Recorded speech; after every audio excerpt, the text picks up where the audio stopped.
Hey everybody. So I'm going to talk to you today about the journey of being an employee or a student or hobbyist and starting your own company and kind of like what I went through and what I often get asked about and kind of the considerations that I think people have in their minds. And I do get this question quite often from young people, from people who have had a career, from people who have had a longer career and are ready to retire and trying to figure out what they're going to do next. And my perspective is usually the same thing.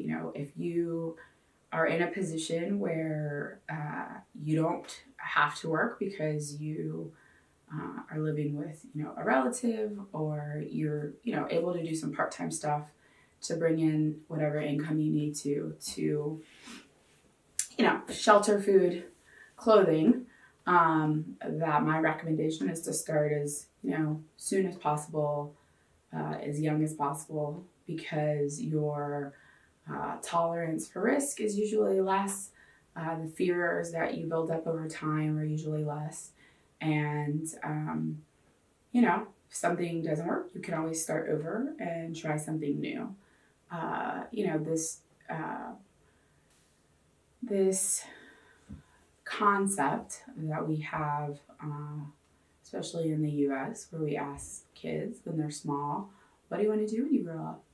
And even when they're 17, 18 years old and transitioning from high school to college, it's utterly ridiculous to think that somebody that age is going to know what they want to do. And the presumption has always been, you need to know what you're going to do. You need to pick one thing, and that's the one thing that you're going to do for the rest of your life.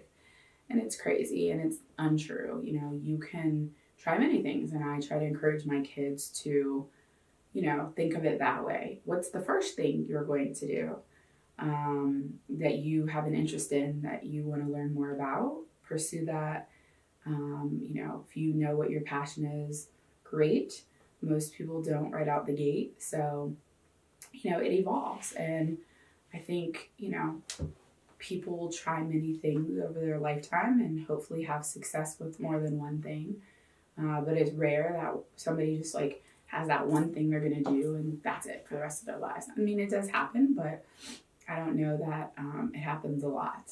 And I don't know that that's what we should be encouraging, because I think it stresses kids out, teenagers specifically, and then they become stressed out adults trying to stay within this container framework that has been, basically fed to them their whole lives, that they've got to do this one thing.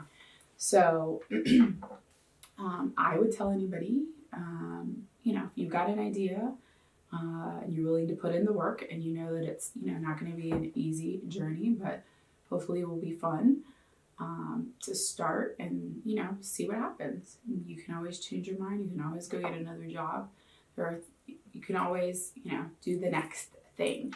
But I think often people make a lot of excuses, and it's some of it is their own doing, but a lot of it is the societal norms that we've put in people's head, that they don't have the right degree, or they don't have enough experience, or enough money to be able to do all of these things, and it really just isn't true. And I think in this day and age, it's even easier now to be a 20-year-old trying to start a business than it was 21 years ago when I was 20 and thought about starting my own business. And I definitely think there's people out there who can't imagine working for somebody else, and so that's great. And there's other people that are perfectly content working for other people in an environment that is kind and professional, and allows them to kind of tap into their genius. And that's all fine. People need to do what they're comfortable with, and I say try a couple of things. Try to start a business when you're in high school or college. It's easier, right? Because what are you losing at that point? You don't have a family where you're the breadwinner and trying to pay for everybody's stuff. But even people who are in those circumstances, and I certainly was in that circumstance when I started Forward Think 8 years ago. I was the breadwinner. My husband worked, but he was a teacher, and so I made, significantly more money than he did. And the thought of leaving, a cushy job to see what I could do isn't palatable to a lot of people. But thank God he's always been super supportive and, knew that I could do it. And so supported me in kind of taking that leap. But, there's tons of use cases out there. There's tons of successful people who have done the same thing. And, when you have a burning desire, you're not going to be able to put it out, and you're just going to be miserable until you pursue it. And I was kind of in that case where I needed to figure out what I was going to do on my own. And though once I was in the business, it took me a minute to really get there, the relief of not dealing with a culture that wasn't for me, relieved a lot of the internal stress and other stressors that have been kind of plaguing me for a while. So I think it's super important for people to, put a plan together. If you're the planning type, and I think even if you're not the planning type, you definitely need to have some kind of plan. Whether or how detailed that plan is up to you. But, there are tons of technology enablers out there right now for folks who want to start a business. And so if you are in a job where you are comfortable and the environment isn't stressful and you like what you're doing, but you also want to start a business, there's nothing that says you need to jump 100% into that. You can certainly work incrementally, start the business on the side, move up, that way. I think the other thing is that a lot of people are afraid to have a conversation with, their supervisors, their professors, their whoever, about what their ambitions are, and see if there's an opportunity for those people to sponsor them, to work with them, to help them. And I think people will be surprised that a lot of the times people will help you. For me, I left, on a Friday as an employee and came back on a Monday as a consultant. And, the people I supported locally were very supportive of me wanting to start a business. And that enabled me to bring my, first client in and have immediate revenue coming in the door, because I obviously was a breadwinner. I needed to have that. So, don't say no for the other person. Put it out there, and you don't have to put it out there in a threatening way, like, oh, if you don't do this, I'm gonna quit. But like, hey, I've been thinking about this. Is this something you guys would, would sponsor and kind of help mentor me and develop me, and to what end? What are you willing to do? And I think also businesses need to be taking this as an opportunity to organically grow the next partner, vendor, strategic partner in their ecosphere. There are tons of situations just in the small world of government contracts that my business is, in, where people have a desire to start a business, and when they do speak up and say something to the owner of the business, the owner is like, slapping it down or threatened by it. And I just think it's ludicrous. There's enough in the world for everybody to have what they want and need. But who better to be the next, person you work with or fill a gap than somebody who's already worked for you? Now, granted, this person needs to be somebody that, was a good employee and you have a good relationship with, but barring that those are true, why wouldn't you want to enable and help that person? Because in the long run, who knows, what it could mean for your business. And we all need partners. We can't do everything ourselves. So I think there's a lot of times a missed opportunity for companies, owners, corporations, where they could be seeking out, an organic bench of vendors and partners that they could be helping to create, and they're not. I think the other thing around, starting a business is just, the age thing on both sides.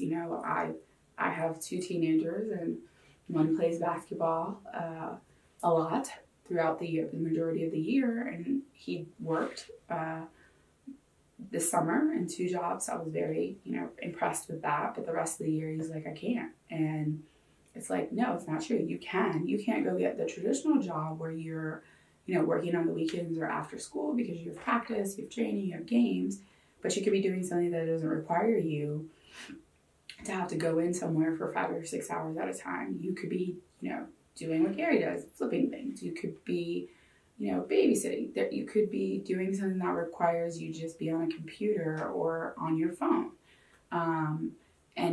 And so, those are opportunities for people to supplement their income or to have some type of part-time income when they're younger, and then also when they're older. It's just, it's prevalent everywhere. There are opportunities everywhere on the internet these days that weren't there, 20 years ago. And so it's just like a mindset shift to get people to realize that there are opportunities there. There's remote work where you never even have to leave your house.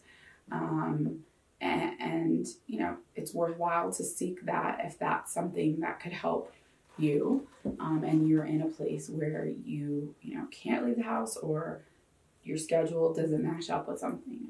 The days of having to go to 3 different jobs physically to be able to support your household, not that people don't have to have 3 jobs, but there certainly are jobs that you can get where you're supporting people in a different state, in a different time zone, in a different part of the world, and getting paid for it. You just have to look. So, my concluding thought is, if you feel like entrepreneurship is something that is for you, great. Give it a try. The way in which you do it, how fast you do it, how hard you go at it, meaning like whether it's part-time, super part-time, full-time, whether you quit your job, whether you partner with somebody, all of these things are up to you, and you should do what feels right for you and your family if you have one, and don't listen to the naysayers, because there's always going to be people out there who are telling you no, you can't do something, and only you know what you can do, and only you know what feels right for you and your circumstances. And so I would encourage people, you want to start. And if you're one of those people that needs to have a lot of detail and a lot of planning, then maybe you start slower. If you're one of the people like me who just kind of jumps into things and relies on your intuition a lot, then go. And then there's everything in the middle. But staying in an environment that you hate and you're miserable and you're not doing the things that make you happy, you're not sure what's going to make you happy, why would you stay there? Even when I was in the corporate world, my average time at a job was like 3.5 years. The last company I was with, I was there for 5. And that was like a long time.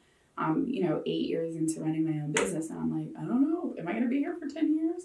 That just, the longevity piece is great if you're continuing to learn something, if you're being involved in different things, if that's what, motivates you. And for me, it does. But staying somewhere because you're getting a paycheck, you're complacent, comfortable, is that really like what you want your contribution to the world to be? I don't know. If it is, great, have at it. But I think for most people it isn't. So there are options out there, and it may just take a little bit of your time to set the intention and then go do some research, ask for help. There are plenty of people who are willing to mentor others. I think that's like the majority of people are willing to mentor others. You just have to ask. So I hope this was helpful, and I will see you guys again soon. Rabiah Sutton. Thank you.